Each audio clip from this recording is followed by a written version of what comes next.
හැමෝටම අයිබෝවන් හැමෝම සැපෙන් සනීපෙන් ඉන්නවයි කියලා විශ්වාස කරනවා.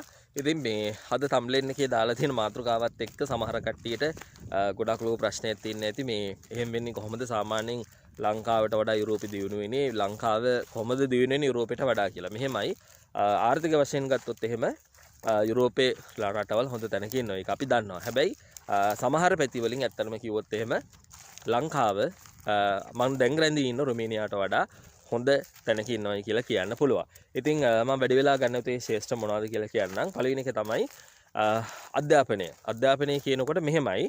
දැන් සාමාන්‍යයෙන් රුමේනියාවේ දෙමාපියෙක් දරුවන්ට උගන්වන්න තියෙන උනන්දුවට වඩා ලංකාවේ දෙමාපියෙක් දරුවන්ට උගන්වන්න තියෙන උනන්දුව සෑහෙන වැඩි. ඉතින් ඒ නිසා මේ රටේ ගොඩක් කලාවට දරුවෝ ටිකක් වයස අවුරුදු 13 14 වගේ වෙනකොට ඒගොල්ලෝ සමහරලාවට ටිකක් ගෙදරින් ඈත් කරලා දානවා. ඒක සාමාන්‍ය ගොඩක් යුරෝප රටවල සිද්ධ වෙන එකක්. එතකොට ඒගොල්ලන්ට අර এডুকেෂන් එකට ගොඩක් ෆෝස් කරන්නේ නැහැ. නමුත් ලංකාවේ වගේ නෙවෙයි සමහරට මේ කැම්පස් එකට ගියත් අම්මා තාත්තා හොයලා බලලා ඒ වීදන් ටික මේවා කරන අවස්ථාවල් තියෙනවා.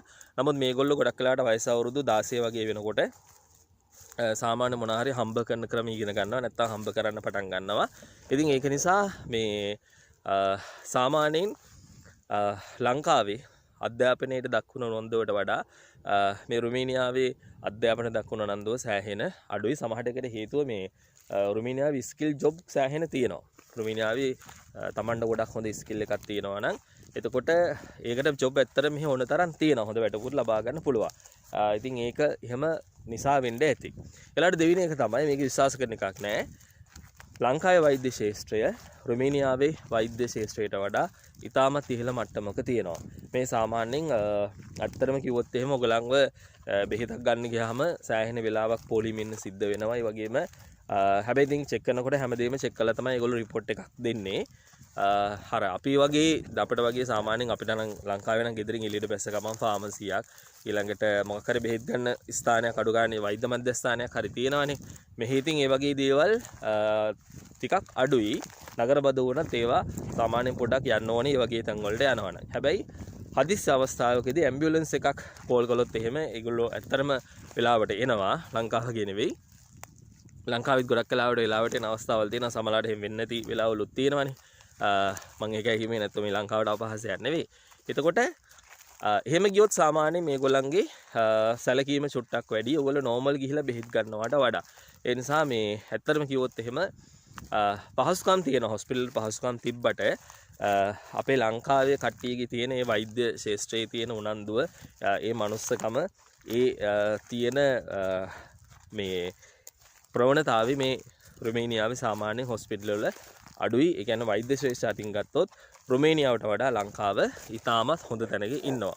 ඊළඟ දේ තමයි රුමේනියාවේ ගොඩක් ප්‍රවාහන මාධ්‍ය තිබ්බට සාමාන්‍යයෙන් ග්‍රාමීයව චුට්ටක් ප්‍රවාහන මාධ්‍යයන් හොයාගන්න පොඩ්ඩක් අමාරුයි. සාමාන්‍යයෙන් අපේ ගමක වුණත් එළියට බැස්සොත් ත්‍රිවිල් එකක් අනිවාර්යෙන් තියෙනවානේ. දැන් රුමේනියාවේ ත්‍රිවිල් එහෙම නැහැ.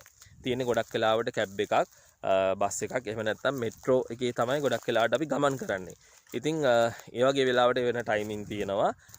ඇත්තටම කිව්වොත් එහෙම තනි පුද්ගලයෙකුට ගමනක් යන්න ගියාම සාමාන්‍යයෙන් චුට්ටක් වැඩි වෙලාවක් බලාගෙන ඉන්න වෙනද අපි අද්දකියම ගොඩක් ඉඳලා තියෙනවා. අපි shopping mall එකට බඩු ගන්න ගියාට පස්සේ කැබ් එකක් දාලා සෑහෙන වෙලාවක් බලාගෙන ඉඳලා තියෙනවා. ඉතින් දැන් ලංකාවේ නම් සාමාන්‍යයෙන් විසිල්ලයක් ගහපු ගමන් ත්‍රිවිල් 4-5ක් පිරෙනවානේ. ඉතින් මෙහෙම නෙවෙයි චුට්ටක් ඇත්තටම වෙලා යනවා. මේ ගොඩක් වෙලාවට භාවිතා කරන්නේ Uber app එකයි Bolt කියලා app එකක් තියෙනවා. ඔන්න ඔය දෙක තමයි මෙහි භාවිතා කරන්නේ. ඒ දේ අතින් ගත්තොත් එහෙම ලංකාවේ චුට්ටක් ගමනක් යන ඒ කියන්නේ පෞද්ගලිකව පොදු බේ නෙවෙයි පෞද්ගලිකව ගමනක් යන ලේසි කියලා තමයි මට නම් හිතෙන්නේ. ඊළඟට අනිත් කාරණේ තමයි මේක නම් සාමාන්‍යකට දන්න දෙයක්. දේශගුණය හා සංස්කෘතිය අතින් ලංකාව මම නම් හිතන්නේ ලෝකයේ හොඳම තැනක තියෙනවා. කිසිම යුරෝප රටකට වඩා ඒ කියන්නේ පොඩි දේවල් තියෙනවා තමයි නරක දේවල් තියෙනවා තමයි. හැබැයි මේ හැමදේම එලිපිටම තියෙනවා. මේ හැමදේම එලිපිටම තියෙනවා. ඔයගලන්ට ඕන දෙයක් පාවිච්චි කරන්න පුළුවන්, ඕන දෙයක් ගන්න පුළුවන්. ඒ වගේම ඕනේ රාත්‍රී කියලා ඕන දෙයක් කරගෙන එන්න පුළුවන්. දැන් ලංකාවේ නැහැයි කියලා කියන්නේ නැහැ.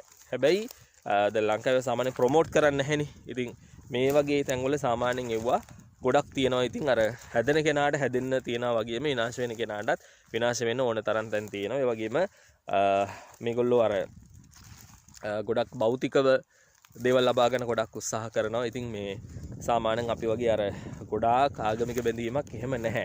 හැබැයි ඉතින් ආගම් හදාන ඔක්කොම හොඳයි කියලා මම කියන්නෙත් නැහැ. නමුත් සාමාන්‍යයෙන් මේ සංස්කෘතිය අතින් ගත්තොත් එහෙම හොඳ ටිකක් හොඳ කියන සාමාන්‍යයෙන් අර අපි තියෙනවනේ මම සල්ල දෙයක් කිව්වොත් එහෙම කෙනෙක්ට කරදරයක් වුණොත් ගොඩක් වෙලාවට එයා දෙමළද සිංහලද මුස්ලිම්ද ගෑනු කෙනෙක්ද පිරිමින්ද බලන්නේ අපි සාමාන්‍ය උදව් කරනවානේ. දැන් මේ රටේ එහෙම සාමාන්‍ය චුට්ටක් අඩුයි.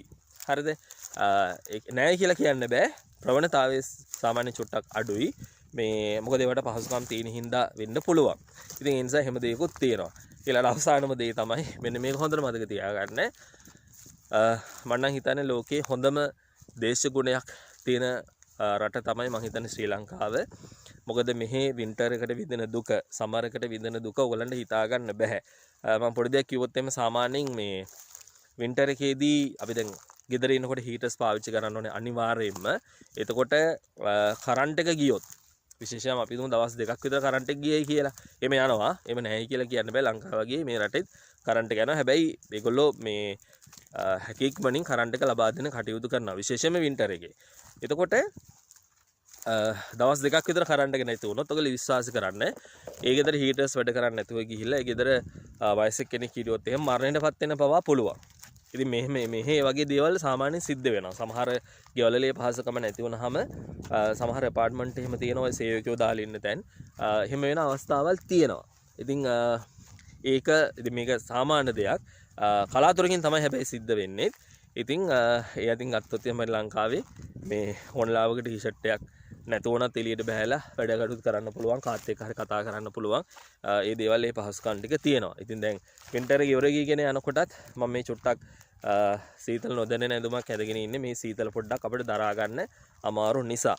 ඒ නිසා හොඳ දේශගුණයක ජීවත් වෙන්න බලාපොරොත්තු වෙන කෙනෙක් නම් අනිවාර්යෙන් කියන්න ඕනේ ලංකාවේ තරම් හොඳ දේශගුණයක් ඇත්තටම යුරෝප රටවල් වල නැහැ. මොකද විශේෂයෙන්ම සමර් එකට සහ වින්ටර් එකට ඕගොල්ලන්ට ගොඩාක් කට්ටක් කන්න සිද්ධ වෙනවා. අනිත් එක ලොකුම දේ තමයි ඒ කට්ට කාගෙනත් ඔයාලට ජොබ් එක කරන්න සිද්ධ වෙනවා. අපිත් එහෙම කළා.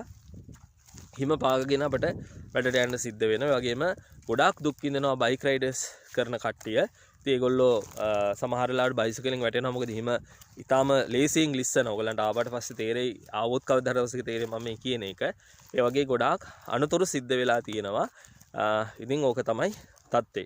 ඉතින් ඒ නිසා ඔය මම කිව්වේ හැමදේම ඇත්ත කාරණා. මොකද මේ සුන්දර දේවල් වගේම රුමිනියා කියන ඊටාම සුන්දර රටක්. හැබැයි සුන්දර දේවල් වගේම අසුන්දර දේවලුත් ඕගොල්ලෝ දැනගන්න ඕනේ. මොකද ඔයාලට මේක ඕකේ නම් ඇවිල්ලා ඔයාලට ගේමක් ගහන්න පුළුවන්. හරි එහෙනම් අපි ඊළඟ වීඩියෝ එකෙන් හම්බෙමු. මම හිතනවා ඔයගොල්ලන්ට වැදගත් දේවල් රසක් මම අරගෙන නැති කියලා. හරි එහෙනම් බොහොම ස්තුතියි. හැමෝටම ජය වේවා.